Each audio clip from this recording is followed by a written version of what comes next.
Alright you guys, I've got a 30-minute unrated game on the board against a player rated just over 300, 829. Okay, so we started with e4. I'm going to play e5. So I think with these unrated games, when I'm playing against low rated players, I want to go outside of my normal repertoire. So I would normally play the French in this situation. Okay, we got knight f3. I think knight c6. We'll just play it with a straight bat and see what we get. We're looking for what players around the 800 mark need to be working on, really. What do they not see? Where are their blind spots? Okay, so 3 knights.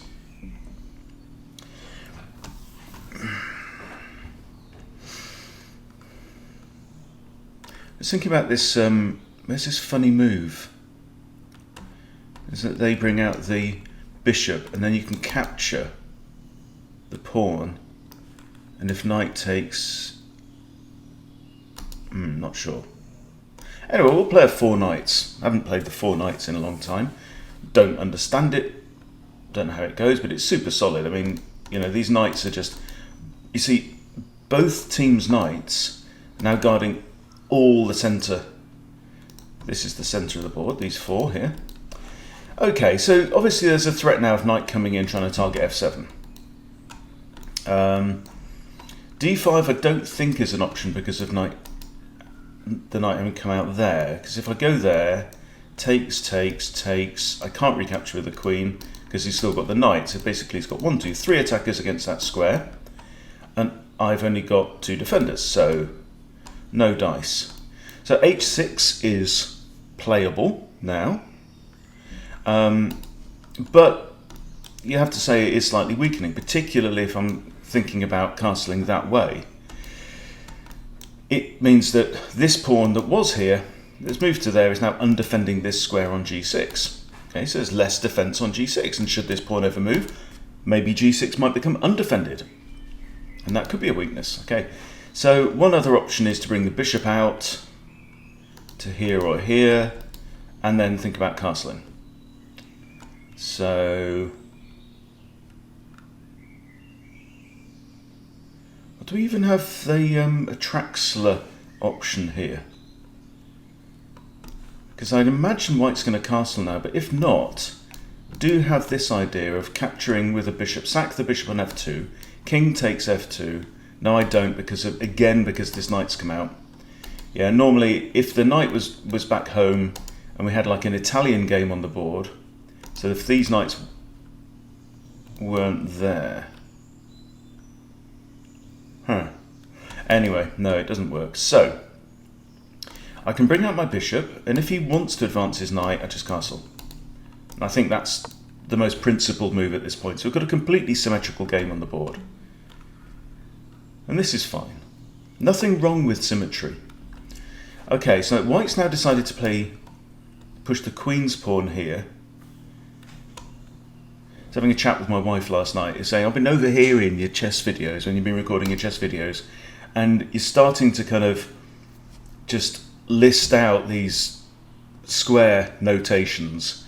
And so she was worried about people not being able to keep up, you know, maybe losing my core audience, which is, of course, you know, beginners and people who want to improve to become average chess players, because I'm an average chess player. I'm not a master or anything like that. Okay, so we've got options now. I could start an incursion with a knight. I could simply castle. I could also think about castling queenside as well, which kind of is appealing. Thinking if white wants to go that way, I'd quite like to go this way, get my rooks involved and start a pawn storm. I think that'd be a bunch of fun. So I'm going to play h6 now, just to mix things up a little bit. So just taking this square away from the knight, and also this bishop here as well. Ooh! Okay, so is the plan a fianchetto there? Now, one thing you have to watch out for. Look at all these pawns on light squares, yeah? And look at this bishop on light square. This bishop is running out of space to go to. This, whenever you see this, you know, a pawn being pushed on the same colour as a bishop, right? You have to watch out for the bishop being trappable. I don't really fancy playing these pawns up to try and trap the bishop, though. I don't think that's a workable tactic. It's okay to take a break from your normal development in order to carry out exploit a tactical opportunity. In fact, you really should do that, particularly if it wins tempo, gives you initiative in the game, that kind of thing. Okay, I'm going to play my... No, I think I like my bishop better than his bishop, you see. So I was thinking about playing my bishop to there. If bishop takes, pawn takes, move my queen, get castled, right? And opening up the f-file there.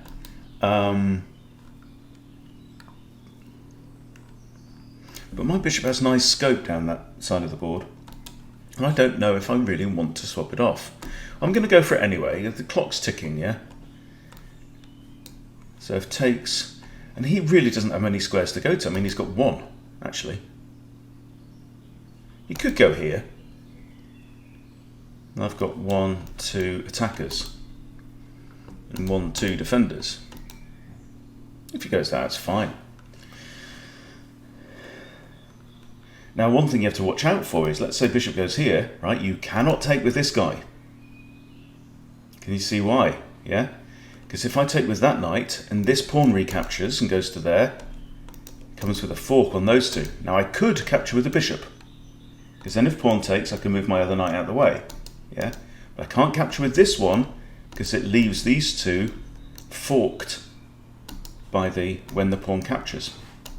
Just a pattern that you need to learn to spot. It's happened a million times, I bet. Okay, so he's bitten. That's fine. So we've now broken the symmetry that was going on the board, and this actually is quite an important and fundamental change on the board, really.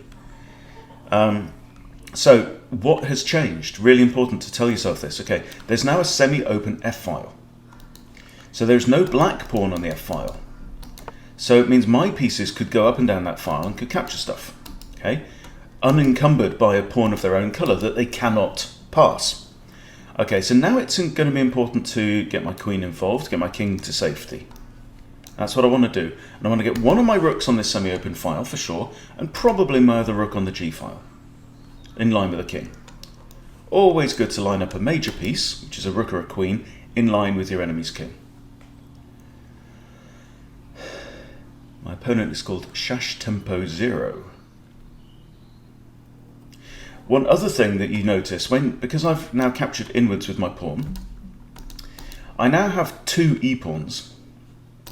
But what this means is that you can sometimes exploit this. So for example, if I pushed the d-pawn there, and e takes d5, and e takes d5, I've then got 2 central pawns, right? Whereas white here would only have the 1 central pawn. So I would have a central pawn majority, which could exploit. Also, when I castle here, my rook's going to go on to d8, which could also support a pawn push. So I think that might be an idea at some point. I like the fact that my bishop's in line with my opponent's king, which is good. Notice that white's dark square bishop, or white's only remaining bishop, is now pointing down towards the corner of uselessness. Huh. Right, okay. Well, it's an idea. So he's wanting to come in here with a fork on the queen and the rook and win material. Okay, I'll respect that. That's fine. I don't think I can actually stop him from getting to that square. So the only thing that I can do is, well, either let him go in and execute the fork, or simply move my queen across and protect this square. So I'm going to guard that square from the knight. And thank you very much. I thought it was a decent move as well, yeah. And then I think probably push this pawn and shoo this knight back and go back to f3 there. So that's one of those attacks that the beginner would make, right? Hoping that their opponent doesn't spot it. At higher levels, you have to assume your opponent will spot the attack and spot the threat. And then you have to say to yourself, okay, well, look, if I play this move and attack this square with a fork on these, right? What's my opponent going to do? how can my opponent deal with that? Well, my opponent can play queen to f7.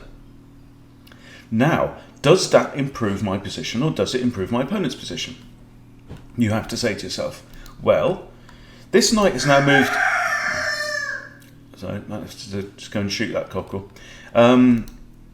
This knight's now moved from a square where it was defended by a pawn and a queen to a square where it's no longer defended. That now means that I could play g5, for example, for free, and force that knight to move away again. So I've just gained some space down towards my opponent's king, and my opponent has had to spend another move to save their knight, yeah, and get out of trouble. So that rooster crows again. He's going to get... Ooh, okay. Right. So he's got ideas, hasn't he? He wants to come at me. He can't take there because the queen's actually guarding it.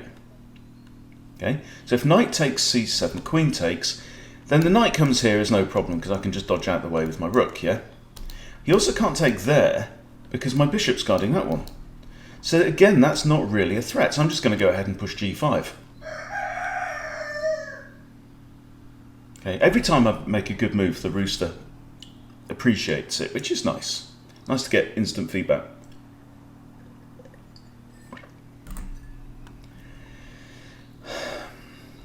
So obviously he can't come in now. And he can't capture either of these because he'll lose material that way as well. So you notice he's kind of using one piece at a time to attack. And that's not really the way that you win chess games. A solo knight is not a very effective tool in an attack. I mean, what can a knight do? The best thing a knight can do is probably like fork king and rook or king and queen or whatever. Knights like their forks, but it's not going to cause any real damage on its own. So looking at the situation now, I've got a better bishop. This bishop's bad. It's just looking at this, which is well defended. These knights are kind of flapping about. They're more like mosquitoes, really, than you know, powerful weapons. All right, is it time to castle now? This knight has got no prospects from there either. Yeah, it's looking very, very bad. If I push my A pawn there, the knight's just going to go back to here. And the knight's not actually a threat. I'm just going to leave that knight. I'm going to castle my king, leave the knight there. We're on exactly the same time, 23 minutes, 24 seconds. Might even drop my bishop back here at some point and just solidify. At least on that square it's defended by 2 pawns. Right now it's defended by 1 pawn, that's fine. And here it will also, you see it's defending that pawn now. If I drop it back to here, it's defending 2 pawns as well. But then it's undefending that one, so not really a move. But you can see now I do have, I think a lot of people, I think probably one of the most common challenges that people say to me when they're trying to break 1000 and climb beyond is middle games. What do you do in the middle game? Well, here we are in the middle game. I've just castled after a dozen or so moves, but I'm already, as I was approaching the end of the ending, I'm thinking about which side do I want to castle based on, because my opponent castled first, and he went king side. So I thought, let's go queen side, let's bring in the rooks, right? And let's try a pawn storm. A very simple strategic approach. And I've put my bishop in a place where it's got potential threats. It means this pawn here is actually pinned. Yeah. My knights are centrally placed. They're ready to move in. They have options. My queen is fairly free. And my rooks are connected, so getting ready to centralize behind these pawns. Also, remember we have this, this semi-open file on the F file too.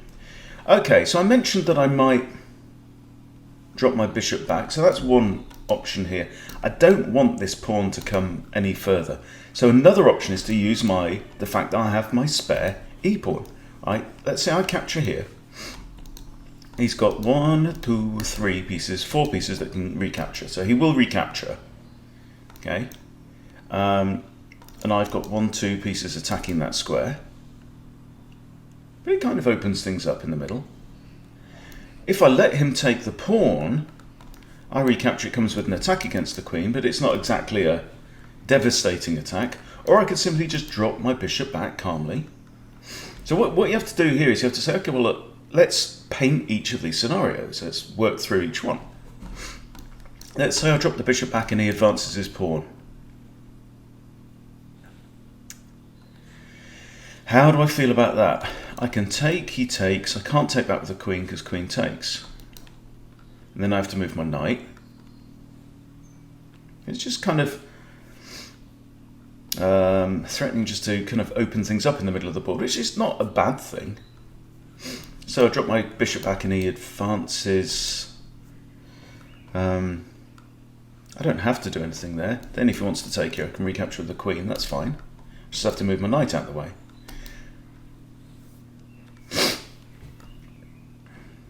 If I take, say he takes back with a knight, this knight's then a slight risk because its only defender is actually b7. So if I take, knight takes, let's say knight takes, he has got a bishop looking down at this rook. I should just let him take. I think dropping the bishop back looks okay. Let's just try that. I want to keep my bishop on this diagonal pointing down towards his kingness. Pawn push, I'm not too concerned. I might just reroute my knight round to here. I think that's okay. Let him lock off the centre of the board. See, if he pushes his pawn now,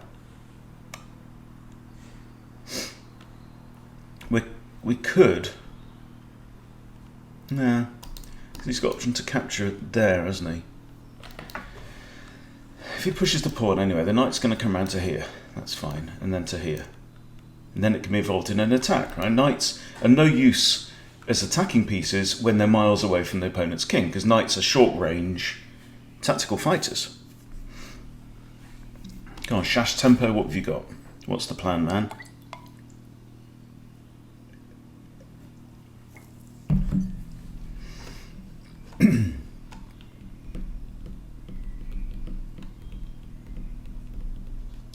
Notice this pawn's now actually undefended because of this pawn push.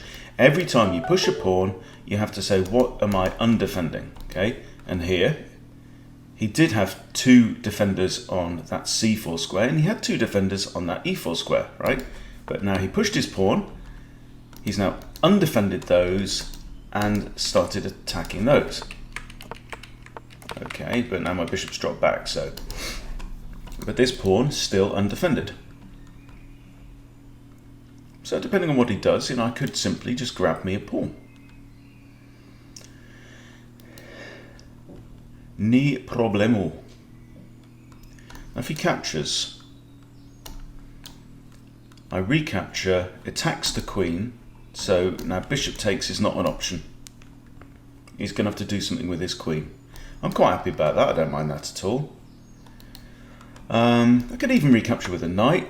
Okay, we have capture situation. Now if I capture now, I'm going to have doubled isolated pawns on there, but by the same token, a couple of open files, so I could even grab the pawn now. I might as well grab this pawn. He can't take with a knight. Well, he can't take with a knight. But now the queen's under attack, so this is a discovered attack because the pawn's moved with a discovery against the queen. So the queen's going to have to move. Now, he does have 2 attackers on this pawn. And I only have 1 defender. I could move my knight to here or to here and it would be add a second defender. That's not a bad thing. Kind of opens things up for my queen as well. Remember, this pawn is always pinned.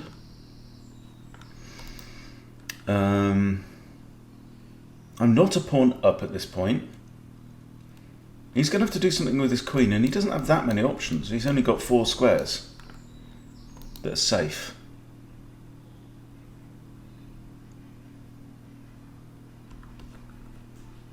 So I have a pawn at my mercy, and currently white also has a pawn at his.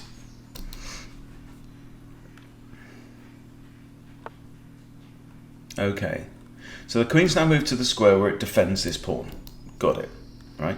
Now I have an issue with these two. Do I want to try and defend that pawn? Is it worth trying to defend?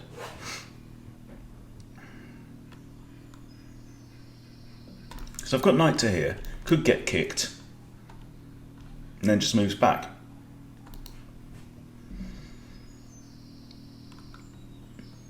Which isn't a bad thing. You see, if knight goes there and that pawn pushes forwards, right? This pawn, again, is undefending something. It's undefending that square.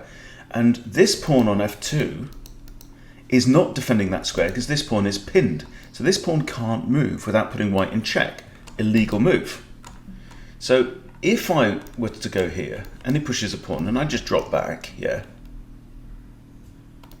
that's not too bad. I mean, there's even ideas of letting him take this stupid knight.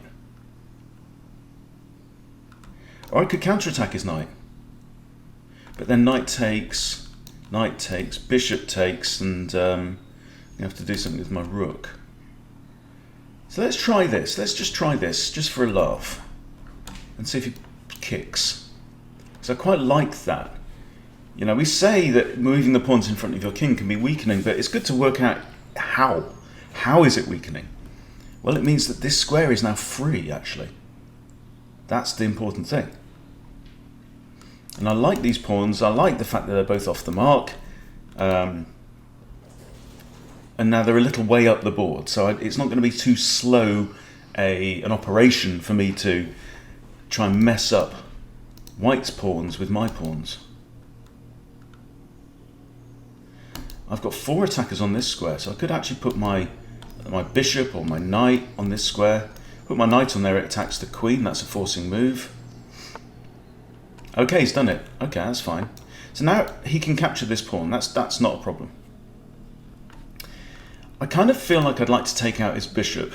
I think if he captures with the bishop, I'll definitely recapture. If he recaptures with the knight, I have to recapture anyway because it's attacking both my knight and my queen. I don't really want him to take either. If he takes my knight, I might have to recapture with that pawn in front of my king. I don't want to do that. Okay, let's just take.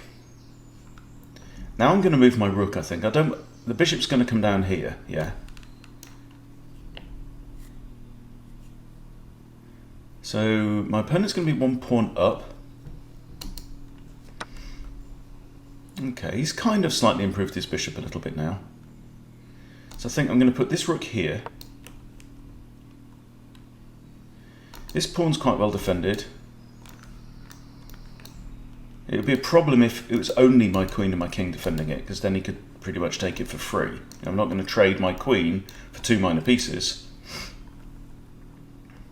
This bishop has become somewhat better. Now, I didn't mind it when it was off in its corner over there. This pawn's still pinned. Can I get a piece to this square? Yes, I can. Knighty knight can get there.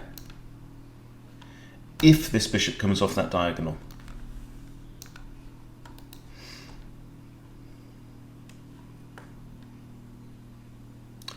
So my opponent, I think, has come out quite well from that sequence of exchanges. The difference on the board is he has an extra pawn, and it's this f pawn. That's all. In terms of material, that's the only difference. What about all the other kinds of imbalances? I might need to kick this knight away, I think. I don't like this knight looking at that square there. I think kicking the knight makes sense. It also removes the square from the queen, should the queen want to go down there.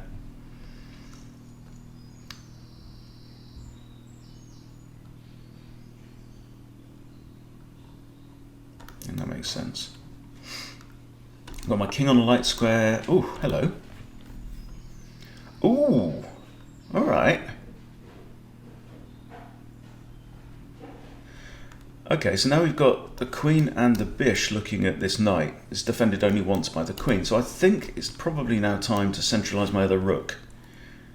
So if I want to take, we just trade off. I quite fancy my chances in an equal endgame against an 800 player because I'm significantly more experienced. So I think I would have some edge. I've also got a small time advantage as well, 15 minutes against 19 minutes. If he wants to recapture, I'll simply recapture. We can trade off queens. Then I've got quite a barrage here. You see, I could put both rooks and my bishop all against that square there.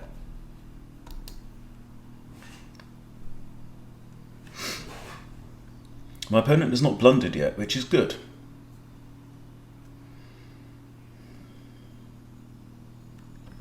Queen's the only defender of this. That's currently undefended.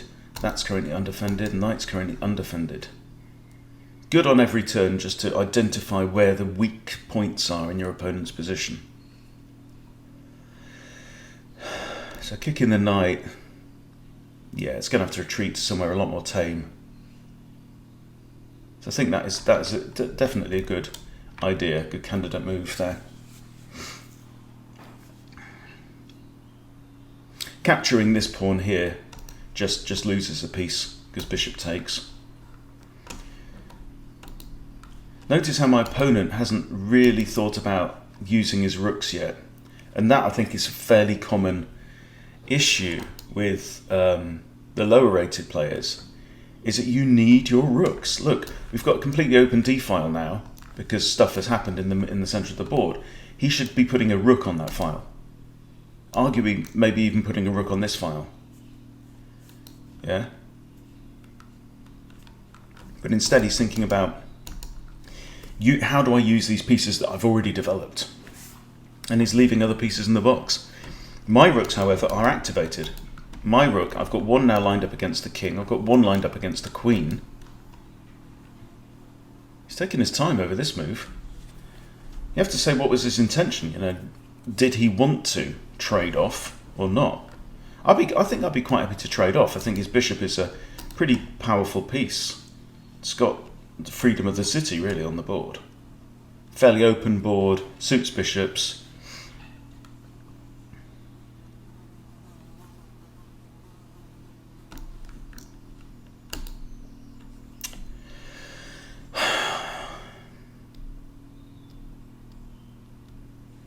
What is his intention? I mean, thinking about it, like, with this move, it's obvious what he's doing. He's got two attackers on this piece, and it's only defended once, right?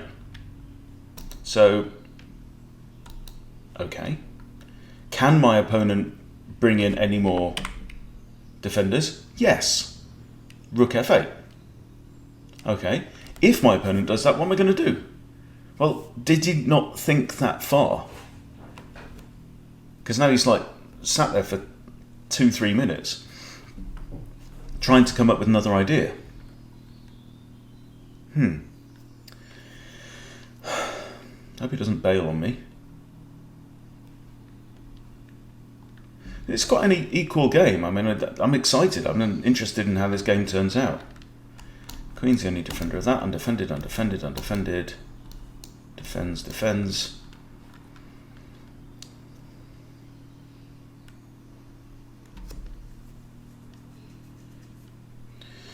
Come on, Shash Tempo.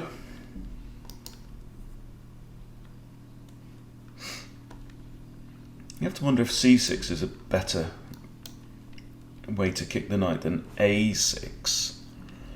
I mean, it's kind of equivalent, but what it does mean is that the bishop's now looking at this square, so my king would not be able to go to that square. If I push a6 and kick the knight away, then at least my king can retreat. I don't really want to go onto a dark square when he's only got a dark square bishop left on the board, though.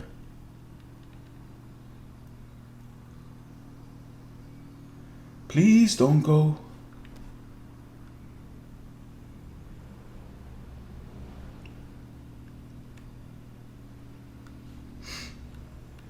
Where have you gone, buddy?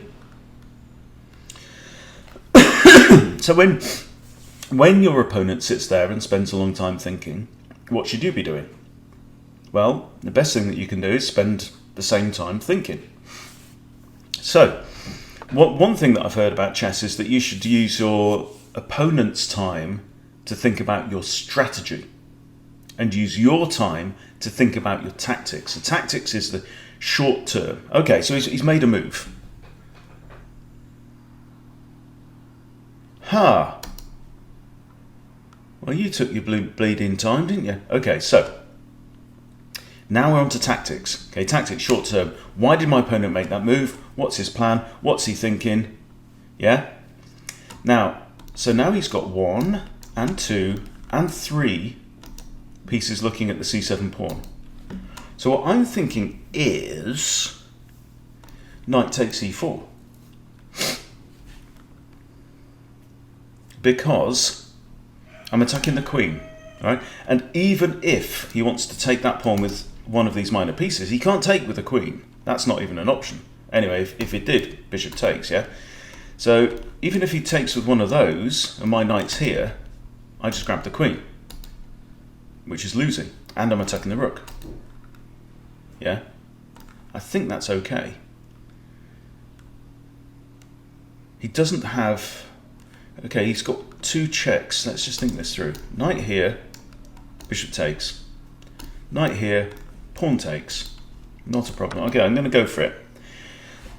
He spent a long time on that. It's nice to see that he came up with an idea, but now I've got a more pressing counterattack. Yes, he's got overwhelm on this, but I also actually have 1, 2, 3 defenders, yeah? So let's say knight takes, bishop takes, queen takes, king takes, and once the dust settles, all we've done is removed 3 pieces each off the board. Nothing gained, really. Okay, but it's not on, because however he takes, he can only take with either the bishop or the knight first, yeah? I'm taking the queen. Now the queen cannot go here, the queen cannot stay there. The only way the queen can stay on that diagonal is to retreat all the way back to h2. And that just doesn't look great. Hang on. Knight takes, bishop takes, queen takes, king takes. Yeah, it's just, I think...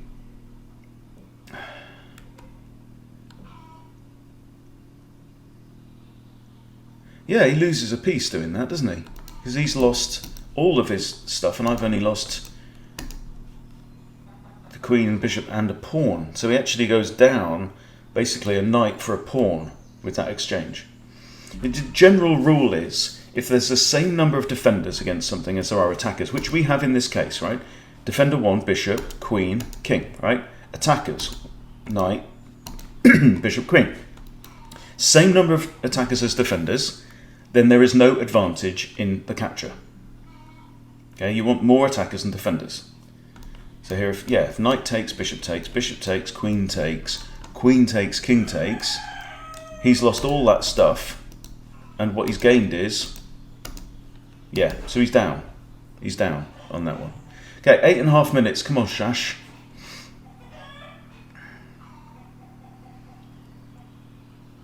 Also, one thing you have to know in terms of kind of calculating these exchanges is if the king is involved, obviously the king can only be the last piece to capture, which it would be in this case, yeah? The king cannot capture at any earlier stage in the exchange because it would be putting itself in check.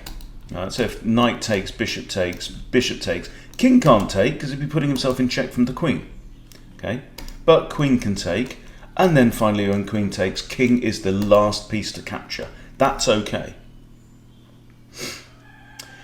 Right, we're under 8 minutes now, Shash, so gonna have to shake a leg. Now, where's this queen gonna go? I think queen h2 is just far too passive, really. Because actually, this whole exchange doesn't really work for white anyway, so I think if the queen dodges back there, I'm just going to push this pawn, kick this knight away. But he can't even go here. Well, he can. He'll get swapped off. Then look, I've got quite a barrage now against that pawn, haven't I? Look at this. I've got bishop and queen and rook all looking at this pawn. So I could take with check, and the knight. Struth.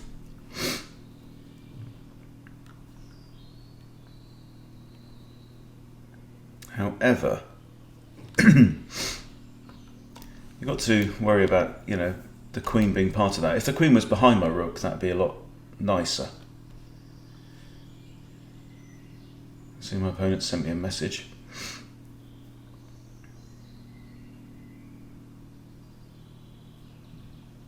Go on, let's have a look. What's he said?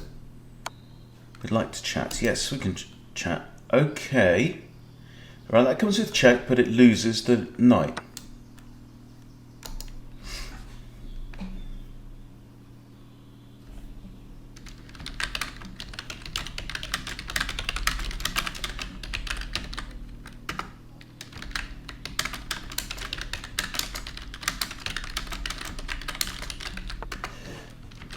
Okay, there goes the queen.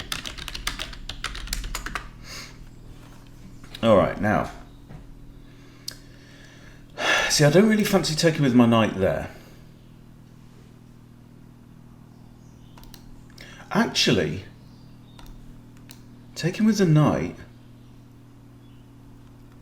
doesn't put the king in check, yeah? But the moment I move it, oh, to here, that might work. Yeah? See, taking with the bishop is worse. Taking with the bishop comes with check, right? Either the rook takes, which is foolish, it's not good, or the king has to move. But then my bishop's pinned itself, okay? Yeah? Taking with a knight doesn't come with check, but when the knight moves, there's check. So let's just try that out. We're a piece up at this time. Yeah, I'm not accepting a draw. We're not going to draw. Okay. Bishop takes c7. Okay, so now I think knight g4 is a discovered check by the bish, and I'm attacking the queen. And there's no way the queen is going to stop that.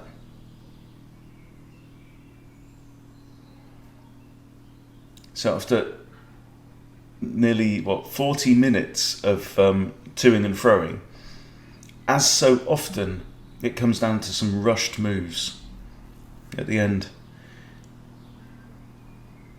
I mean, I do this, you know. I do this in my own games. I put in so much hard work to get to a point, and then, you know, just ease off, just come off the gas, you know. Let's grab the queen. And let's grab the bishop. Could have taken that with the queen, actually. Ooh, you probably should. You see, all I was talking about just then. That's exactly what I'm talking about. Okay, so my king's guarding this open file. That's very important. My rooks are guarding this open file. Okay, I'm up a rook and I'm up a bishop for one pawn. So it's game on. Now I have a free pawn. This one's hanging. I would also maybe think about getting both rooks on the 7th rank. Very, very good when you approach the end game. Get both rooks on the 7th rank. There are often checkmating opportunities. This rook can't come to any of these squares. It's all guarded by the king. Okay.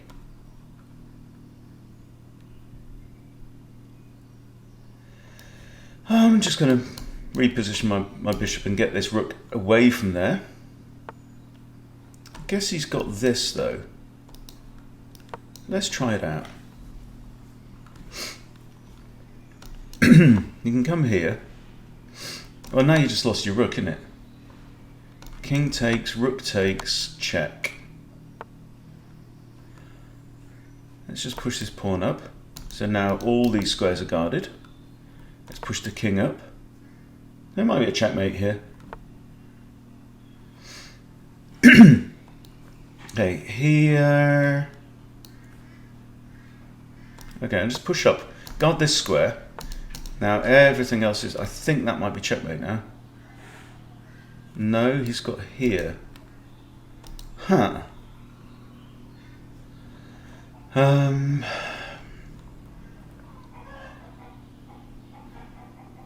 Just push the king up once more, yeah? He can do what he wants with his pawns. I think that's mate now, because I've got it. These are guarded by the king. These are guarded by the pawns. These are all guarded. Checkmate. Lovely. Lovely finish. Well, thank you, Shash. Good game. Enjoyed that. And I think you played really well. So let's say good game. And that's it. So, yeah, if you're in that range, what did you do wrong? I mean, let's do a quick review, yeah? 4 knights. Nothing wrong. Nothing wrong with this picture.